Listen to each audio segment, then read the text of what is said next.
बिस्मिल्लाहिर्रहमानिर्रहीम। Dear students, paradise college Shakargarh की तरफ से आपको ऑनलाइन स्टडी सेशन में वेलकम किया जाता है।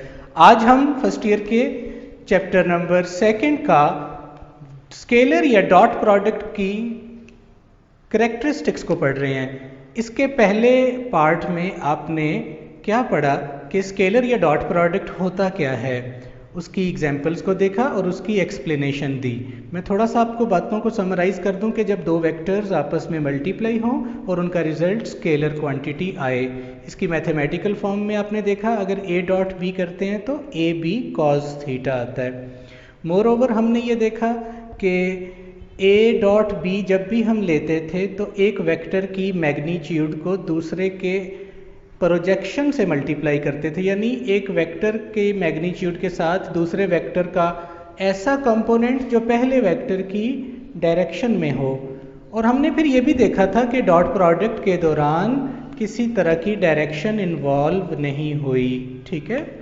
और फिर आज हम इसकी करैक्टरिस्टिक्स पर बाकायदा से बात करने लगे हैं। आपको ये बताया था कि किसी भी प्रोडक्ट को, स्केलर या वेक्टर प्रोडक्ट को जब भी आपने बताना है तो 4 चीज़ें आपसे पूछी जा सकती हैं: डेफिनेशन, इसकी एक्सप्लेनेशन, इसकी एग्जांपल्स और करैक्टरिस्टिक्स। तो आज हम करैक्टरिस्टिक्स पे बात करने लगे हैं। आइए शुरू करते हैं।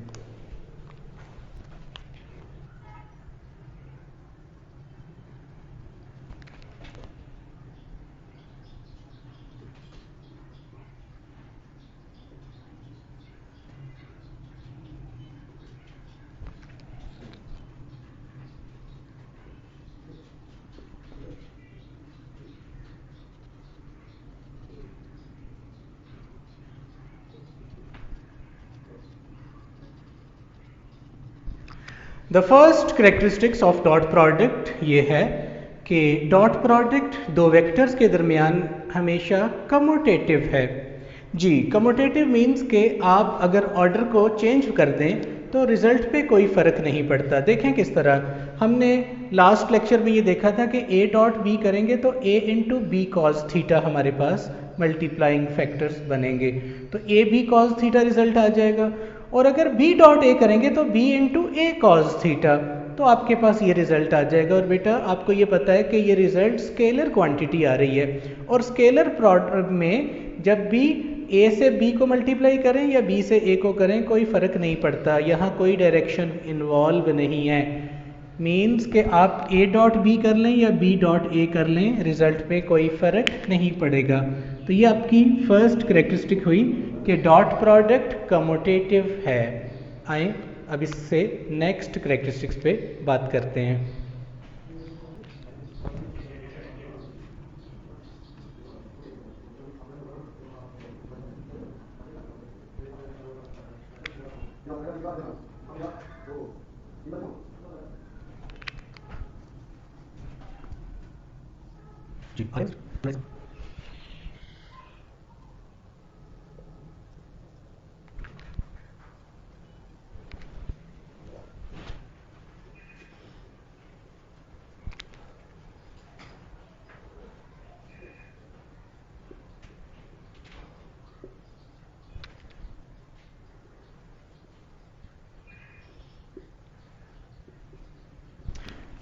जी बेटा, अब हम एंगल से रिलेटेड कुछ करेक्टरिस्टिक्स पे बात करने लगे हैं, क्योंकि डॉट प्रोडक्ट के फार्मूले में एंगल इन्वॉल्व है, तो यकीनन एंगल के ऊपर उसकी बहुत सारे रिजल्ट्स डिपेंड करते हैं। सेकंड करेक्टरिस्टिक्स है कि अगर दो वेक्टर्स पैरेलल हो जाएं, ये a और b आपको दो पैरेलल वेक्टर्स दिखाए गए हैं। पैरेलल वेक्टर क्या होते हैं? जो एक ही डायरेक्शन में हों, यानी जिनके दरमियान एंगल ज़ीरो हो। जब टेल से टेल मिलाएं तो एंगल ज़ीरो आएगा।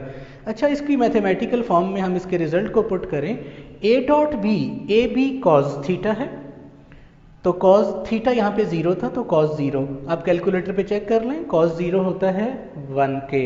कॉस ज़ीरो जब 1 पुट करेंगे तो रिजल्ट आ जाएगा a डॉट b का a इंटू बी। और आपके इंटरेस्ट के लिए बताता चलूँ कि जितने भी ट्रिग्नोमेट्रिक फंक्शंस हैं, साइन, कॉस, टेन और इनके रेसिप्रोकल्स, इसकी इन सारे फंक्शंस की मैक्सिमम वैल्यू 1 होती है। तो जब ट्रिग्नोमेट्रिक फंक्शन का रिजल्ट 1 आ गया तो रिजल्ट ऑब्वियसली मैक्सिमम हो जाएगा। तो फिर हमने लिखा कि डॉट प्रोडक्ट मैक्सिमम होगा और किसके इक्वल होगा, मैग्नीट्यूड्स के प्रोडक्ट के। होपफुली आपको ये बात पता लग गई होगी कि डॉट प्रोडक्ट मैक्सिमम आएगा। अच्छा, आप जरा इसको फिजिक्स में देखें, हमने क्या कहा था, एक वेक्टर का प्रोजेक्शन दूसरे वेक्टर की लेंथ से मल्टीप्लाई करेंगे, तो जब दोनों वेक्टर पैरेलल हो जाएंगे तो फिर एक वेक्टर का इफेक्टिव कंपोनेंट उसी टोटल वेक्टर के बराबर होगा, क्योंकि अदर कंपोनेंट ही ज़ीरो हो जाएगा। मेरा ख्याल है आप इस बात को समझ चुके होंगे कि जब दो वेक्टर्स पैरेलल होंगे तो A की मैक्सिमम इफेक्टिव वैल्यू B के अलॉन्ग होगी और B की मैक्सिमम इफेक्टिव वैल्यू A के अलॉन्ग होगी। सो आप इसका रिजल्ट लेंगे मैक्सिमम। ये आपके पास, और बाज़-औक़ात ये सिर्फ MCQ में यही बात पूछ ली जाती है। अगर आपसे पूछा जाए बताएं दो वेक्टर्स पैरेलल हैं तो इनका डॉट प्रोडक्ट किसके इक्वल आएगा, प्रोडक्ट ऑफ मैग्नीट्यूड्स के। अच्छा, ये तो सीधे सीधे वेक्टर्स की बात थी। अगर हम यूनिट वेक्टर्स में बात करें तो क्या करेंगे, देखें पैरेलल केस में अगर बच्चों यूनिट वेक्टर्स की बात करें तो I किसके पैरेलल होगा, भाई I यूनिट वेक्टर है x एक्सिस का, तो I पैरेलल I के हो सकता है। इसी तरह I डॉट I को आप ओपन करें तो यूनिट वेक्टर I की मैग्नीट्यूड, इस I की मैग्नीट्यूड और इनमें एंगल है 0, यूनिट वेक्टर की मैग्नीट्यूड 1 1 cos 0 1। सो आपके पास रिजल्ट क्या आ गया, I डॉट I 1। सिमिलरली तो फिर J डॉट J भी क्या आएगा, 1, क्योंकि J के पैरेलल है और K डॉट K भी क्या आएगा, 1। यकीनन यूनिट वेक्टर्स जो हैं वो पैरेलल यूनिट वेक्टर्स का डॉट प्रोडक्ट 1 आएगा। तो I डॉट I का जब भी रिजल्ट पूछा जाएगा आप 1, J डॉट J का रिजल्ट आप 1 बताएंगे, K डॉट K का रिजल्ट भी आप 1 बताएंगे। तो ये आपकी सेकंड कैरेक्टरिस्टिक मुकम्मल हुई।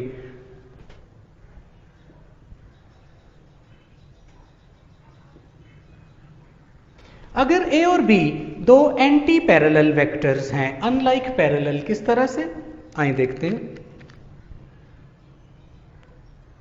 आपको नजर आ रहा है A और B की जब टेल्स मिलाई गई हैं आपके सामने तो इनके दरमियान एंगल 180 डिग्री है और इनके दरमियान एंगल 180 डिग्री है। सो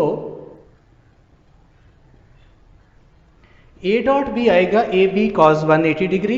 आप कैलकुलेटर पे चेक कर लें कि कॉस 180 डिग्री इक्वल होता है -1 के। तो ये रिजल्ट क्या आएगा, सो A डॉट B आ जाएगा ए बी इंटू -1। देखें बेटा, प्रोडक्ट ऑफ मैग्नीट्यूड तो आपके पास अब भी आ गया है, लेकिन साइन यहाँ पे माइनस का आ रहा है, तो इसको शॉर्टली इस तरह लिख दिया जाता है, shows dot product will be negative. लेकिन मैं इसको इस तरह लिख देता हूं कि इसको हम कहेंगे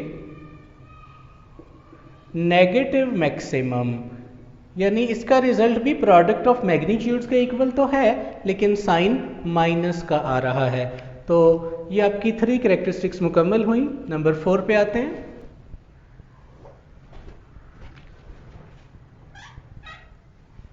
जी बच्चों, नंबर 4 कैरेक्टरिस्टिक का नाम है सेल्फ प्रोडक्ट, अपने आप के साथ, खुद से। अच्छा, पहले इसको नीचे देखते हैं। अगर वेक्टर A का सेल्फ प्रोडक्ट लेना है, आपको ये कहा जाए, तो सिंपली आप वेक्टर A का A के साथ डॉट प्रोडक्ट ले रहे हैं, तो ये तो दोनों एक ही वेक्टर हैं, मतलब इक्वल वेक्टर्स हैं। तो आपको तो ये पता है कि इक्वल वेक्टर्स पैरेलल होते हैं, तो A वेक्टर A के पैरेलल तो होगा, यकीनन होगा। तो इसको जब हम डॉट की शक्ल में ओपन करते हैं, A की मैग्नीट्यूड, इस A की मैग्नीट्यूड एंड cos 0, तो A into A square, cos 0 1, तो ये आ जाएगा A स्क्वायर। तो डॉट प्रोडक्ट जब भी सेल्फ डॉट प्रोडक्ट बन जाए तो उसका result square of the magnitude के इक्वल होता है। ठीक है, तो आपने यहाँ पे लिखना है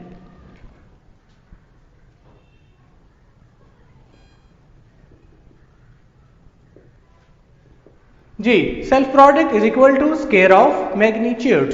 अच्छा, मैं आपको से ये पूछता हूँ ब्लॉक में, बेटा बताएं बी डॉट बी क्या होगा, तो आप कॉमन सेंस से आप बताएंगे फिर B square. C dot C क्या होगा, सी स्क्वायर। ओके, होपफुली आप समझ गए होंगे। नंबर 4 कैरेक्टरिस्टिक्स हमारी मुकम्मल हुई और अब नंबर 5 पे जा रहे हैं। नंबर 5 में है इफ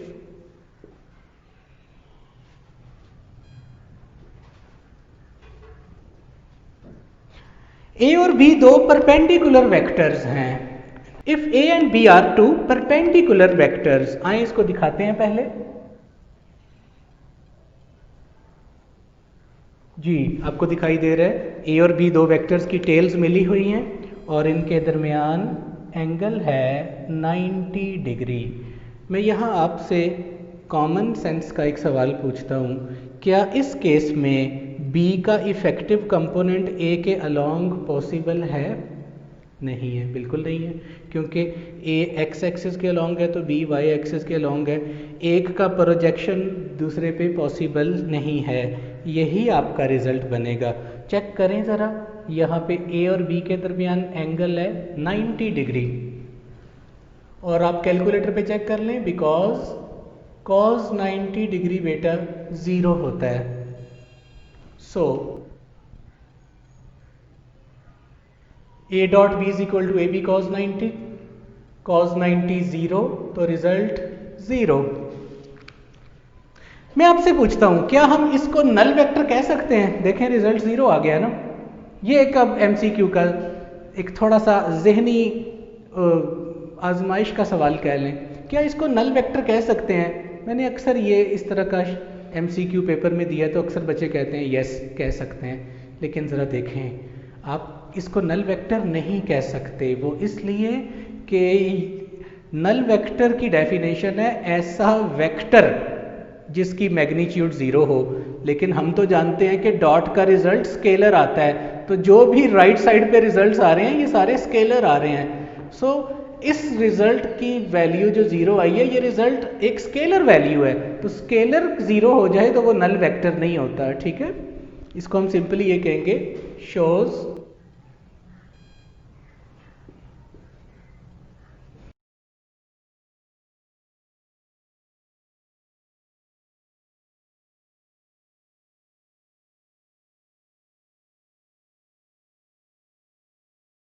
तो बेटा हम इससे आगे अब यूनिट वेक्टर्स की टर्म्स में बात करते हैं।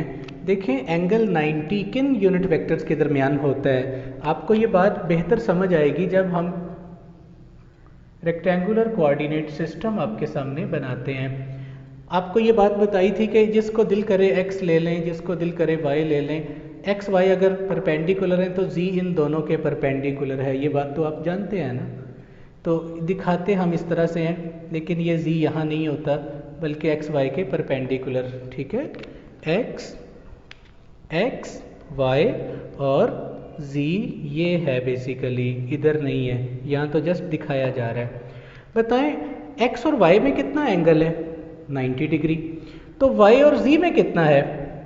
90 डिग्री। और z और x में कितना है? 90। और जहाँ एंगल 90 आएगा डॉट 0 आएगा।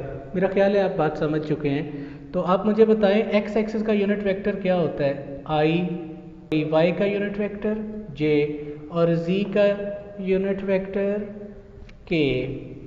तो फिर आप बताएं जल्दी से कि i dot j, i j cos 90 बनेगा, cos 90 पे रिजल्ट क्या हो जाएगा? 0। तो फिर j डॉट k भी 0 और k डॉट i भी 0। जी स्टूडेंट्स, अभी तक जो आपने कैरेक्टरिस्टिक्स देखी इनमें एंगल कहीं ना कहीं इन्वॉल्व था और आप बड़ी आसानी से एंगल में कॉज का रिजल्ट पुट करते थे और आपके पास आंसर आ जाता था। जैसे आपने पैरेलल को देखा, एंटी पैरेलल को देखा, परपेंडिकुलर को देखा, सेल्फ डॉट प्रोडक्ट देखा। वो सारे केसेस थे जिनमें एंगल की इन्वॉल्वमेंट डायरेक्टली नज़र आ रही थी। लेकिन हर दफ़ा ऐसे नहीं होता, ठीक है। हमेशा दो वेक्टर्स के दरमियान एंगल नहीं गिवन होगा। आपको वेक्टर्स ही कंपोनेंट्स की शक्ल में दिए हों तो आप देन उनका डॉट प्रोडक्ट कैसे फाइंड करेंगे, ठीक है। इस बात को अब मैं लास्ट पे आपको एक छोटी सी असाइनमेंट जब दूंगा तो आप इसको बेहतर अंदाज में अंडरस्टैंड करेंगे। तो हमारी आज की लास्ट करैक्टरिस्टिक ये है कि जब दो वेक्टर्स रेक्टेंगुलर कंपोनेंट्स की शक्ल में दिए गए हों तो देन आप उनका डॉट प्रोडक्ट कैसे फाइंड करेंगे। तो आए इस पे भी बात करते हैं।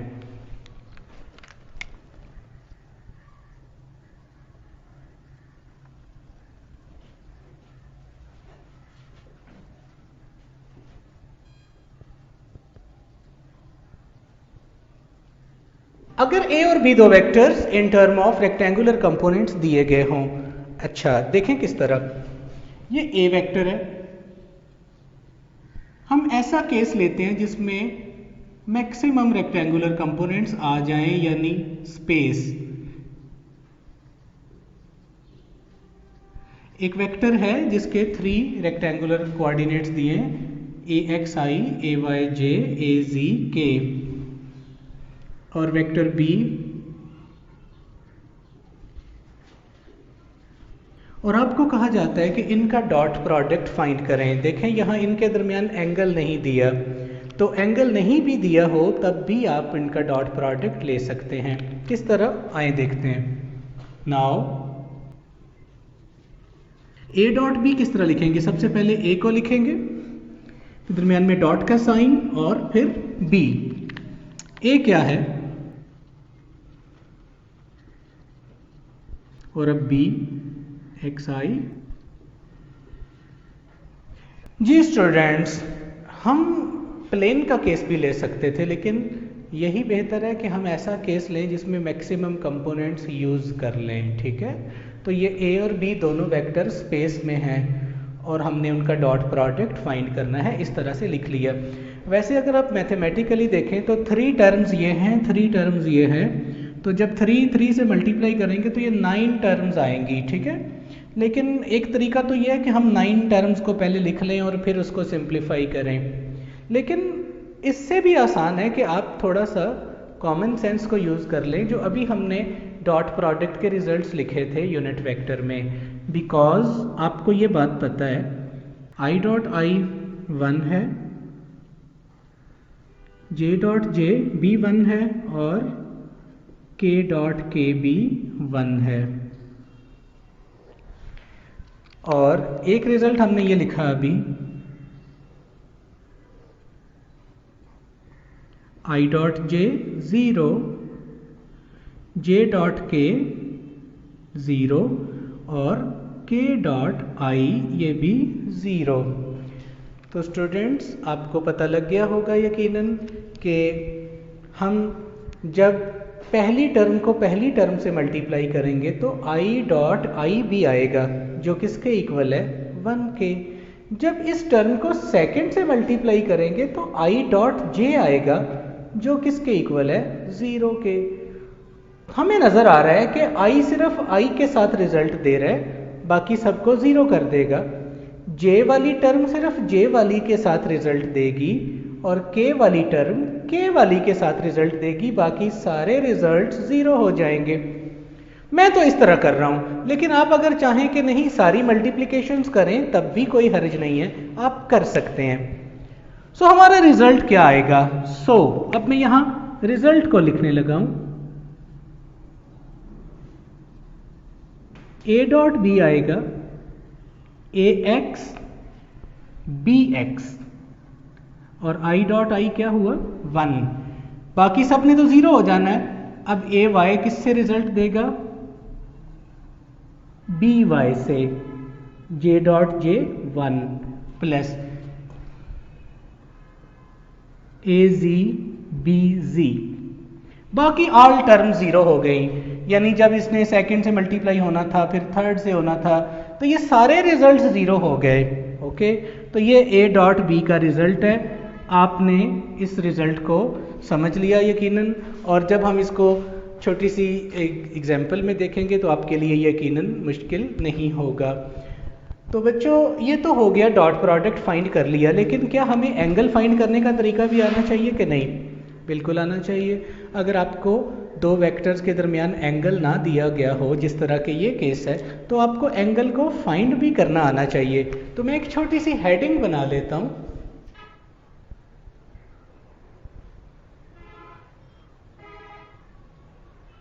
Determination of angle between A and B. A और बी जो दो वेक्टर हैं उनके दरमियान एंगल फाइंड करें। देखें किस तरह फाइंड करेंगे। बिकॉज वी नो दैट, हमें पता है ए डॉट बी किसके इक्वल होता है? ए बी कॉस थीटा के जी। और आपको ये भी पता है कि इस केस में थीटा ए और बी के दरमियान एंगल है जिसकी वैल्यू हमें नहीं पता। तो आप मुझे ये बताएं कॉस थीटा किसके इक्वल आएगा? A dot B over A B. दोनों तरफ इनवर्स ले लें।